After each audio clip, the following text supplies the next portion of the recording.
Olá, trilheiros, 20 de abril de 2020. Volto com todo o gás, com toda a força aí para estar passando a minha experiência para vocês, agradecendo esse apoio, agradecendo a força que vocês estão me dando para a gente continuar esse trabalho. Não é simples, não é fácil a gente ir contra o marketing instalado dos vendedores de ilusão e de muita gente que continuava ganhando naquela filosofia de mercado em alta e propondo que iria até 300, 200, né? 1000 pontos de Bovespa. A gente está indo com análise mais criteriosa, mais fundamentada. Isso incomoda muitos vendedores de ilusão. Então, eu queria agradecer a vocês que estão dando esse apoio. O canal tem crescido muito. E é isso. Então, a gente volta revigorado aí para tentar passar um pouquinho da nossa experiência, um pouquinho da nossa visão para essa semana que se inicia agora, baseada nos fundamentos, no raciocínio encadeado, nada de mágica, nada de dizer que a gente vai estar colocando o que vai acontecer no futuro. Não é essa a proposta é abrir os olhos de vocês, trazendo nossa experiência e abordando indicadores macroeconômicos ou alguns lógica de movimentos políticos que a gente observa com a nossa experiência passar para vocês. Então é isso. Vamos começar no cenário externo, né? A principal economia do mundo é americana, então o que acontece nos Estados Unidos acaba afetando todo o planeta econômico, né? O homos econômicos, como alguns brincam e falam, né? O sistema capitalista que a gente está vendo. Então, nos Estados Unidos nós temos sim um processo cada vez mais forte de busca pela abertura, o reopening, a volta da economia, a reabertura da economia.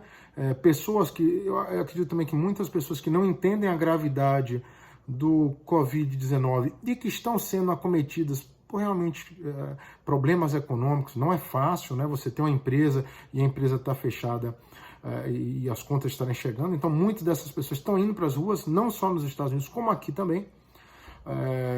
Mais uma vez eu digo, por não levar em consideração a gravidade que é, e buscando voltar ao antigo normal. Nós temos um novo normal na economia que essas pessoas não entenderam ainda e, infelizmente, vão entender da forma mais dura e mais difícil possível. Que uma vez que a economia faça essa reabertura, elas não vão encontrar a mesma economia que existia no passado.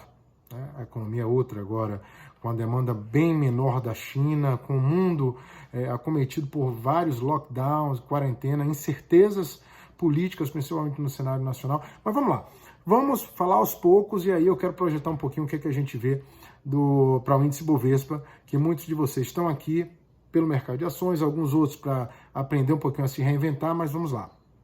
Na lógica americana, o Trump ele segue aquela lógica que já é conhecida dos historiadores de dívida para conquistar. Então, o Trump escolheu a China como inimigo externo e aí ele está centrando o seu poder de artilharia. O que muitos analistas econômicos dizem é o seguinte: isso cria uma animosidade entre os dois players que não vai ser bem-vindo até para esse novo cenário, que é necessária a cooperação econômica para que a coisa flua. Já existe a dificuldade do Covid-19 e ainda com esses ataques do Trump, isso não vai ser muito positivo, mas ele está visualizando a eleição. Então eu selecionei aqui para vocês essa lógica da eleição, né? E é isso, ele busca hoje escolher um inimigo externo, que é a China, que é o principal combatente econômico no cenário externo americano, é a China, né? É quem estão brigando com o mercado. E ele sabe que a forma que ele lidar com essa crise, como ele fizer essa reabertura, ou se demorar muito, é realmente uma dificuldade muito grande que ele está passando, vai ser analisado para a sua reeleição ou não, tá certo?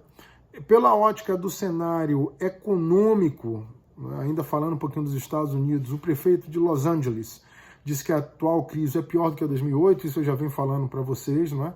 O que a gente vive é uma crise sanitária, é uma crise que não é simplesmente financeira.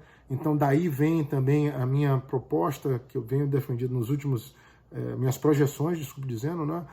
Que eu venho defendendo nos últimos vídeos, de um bear market, apesar de toda essa abertura, essa liquidez mundial. Então, por enquanto, a gente defende sim que o bear market continua. Vamos ver o que é que eu falo até o final desse vídeo para essa semana, o que é que a gente projeta. Antes de continuar o vídeo, queria pedir a vocês para dar uma força, gente, se inscreve no canal, é muito importante que vocês façam o nosso canal crescer, dá um like, acerta, clica no sininho, beleza?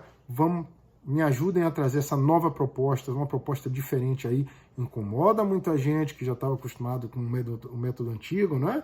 De achar que simplesmente a análise gráfica explicava tudo, não é o que nós defendemos, então a gente precisa fazer esse canal crescer para que a minha voz chegue a mais pessoas e que as pessoas tenham mais acesso a formas diferentes de ver o mercado. Não desmerecendo a análise gráfica, volto a dizer, mas dizendo que ela vem como um complemento, não como a resposta para todas as dúvidas que a gente tem. Beleza? Um fato que eu chamo a atenção, que é importantíssimo, é o azeite que mexe o sistema capitalista, o petróleo. O petróleo continua a cair, a gente tem agora 160 milhões de barris, eu estou lendo aqui porque eu selecionei isso para vocês, nessas informações, armazenado em navios pelo mundo. Então a preocupação vai faltar lugar para armazenar o petróleo, a demanda mundial está caindo, onde guardar esse petróleo não é simples assim parar a produção, porque você diminuir uma produção dá um trabalho, em alguns postos meio quase que impossível fazer isso, e a capacidade também do governo americano de quase não sai, o negócio foi complicado, armazenamento, agora saiu, de petróleo nos Estados Unidos está quase atingindo o seu máximo. Então, eu peguei agora esses dados para vocês, ainda de madrugada, o petróleo está caindo forte, o WTI, que é o americano feito no Golfo do México, né, feito não extraído, enquanto o Brent, que é mais o do Golfo Pérsico, ele cai 1%, mesmo com os cortes que foram propostos, né? Então o mercado ainda acredita que vão existir dificuldades à frente nisso aí. E isso me leva, nem selecionei aqui, a falar uma coisa adicional para vocês. Economias que são baseadas no petróleo, Emirados Árabes Unidos, que é um hub, né, internacional de aviação, de comércio, né? Como é que elas vão ficar? Elas dependem muito do petróleo, né? Tem dívidas para pagar, né? Como é que vai rolar essa dívida? Como é que vão dar mais empréstimos para essas economias que dependem do petróleo? Complicado, hein? Tem que analisar isso aí. Vocês que estão seguindo e avaliando o mercado petrolífero, Petrobras e por aí vai, fica esperto, tá bom? A dimensão da crise, não só econômica, como a gente fala de oferta e demanda, dentro dos Estados Unidos, eu volto a dizer, para o Trump, gigantesca. Nós temos enquanto eu vos falo aqui, tem mais de 40 mil mortos já nos Estados Unidos, né? Eu gostaria de não estar dando essa notícia, mas é melhor você estar preparado para o cenário, para você poder se reinventar, do que você estar acreditando que, né, que vai para 120, 150 mil pontos, de que é tudo maravilha. Não é por aí. Se prepara, absorve as informações, eu tenho certeza que você vai se destacar da maioria pelo seu conhecimento, pelas informações que você está conseguindo antecipar. Tá certo? Nos Estados Unidos, esses 40 mil mortos vão dificultar a vida da reeleição para o presidente Bush. E aqui no Brasil, aí eu já entro um pouquinho no Bolsonaro, não é?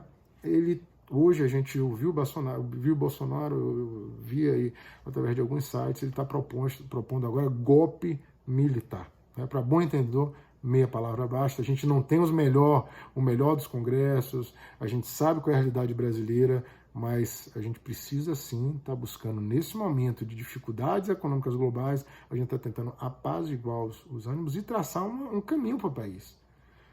E vir agora, juntar multidão, é complicado também. Então, mais uma vez, é algo que me leva a crer que o Ibovespa não vai estar subindo por fatores internos também. A gente tem, externamente, a coisa fica, ainda não foi definida, petróleo caindo, mas internamente a gente tem também esse embate Bolsonaro, Maia, Bolsonaro, STF, Bolsonaro gerando multidões, né? Isso, veja bem, a grande sacada no nosso ponto de vista, né, com minha experiência, não que eu seja dono da verdade, mas a forma que eu vejo, é que primeiro a gente tem que controlar o combate, controlar o vírus, combater o vírus, acalmar, para a partir daí a gente entrar naquela que eu venho falando nos meus vídeos, né? Primeiro a martelada para controlar, hammer, como aquele artigo bem interessante que eu coloquei nos grupos aí, depois a dança, para lidar com o vírus. Se você começa a aglomerar aí e abrir de forma aleatória a economia, que muitos, inclusive muitos americanos lá nos Estados Unidos, que são pró-capitalismo ao máximo, né, a meca do capitalismo, eles dizem,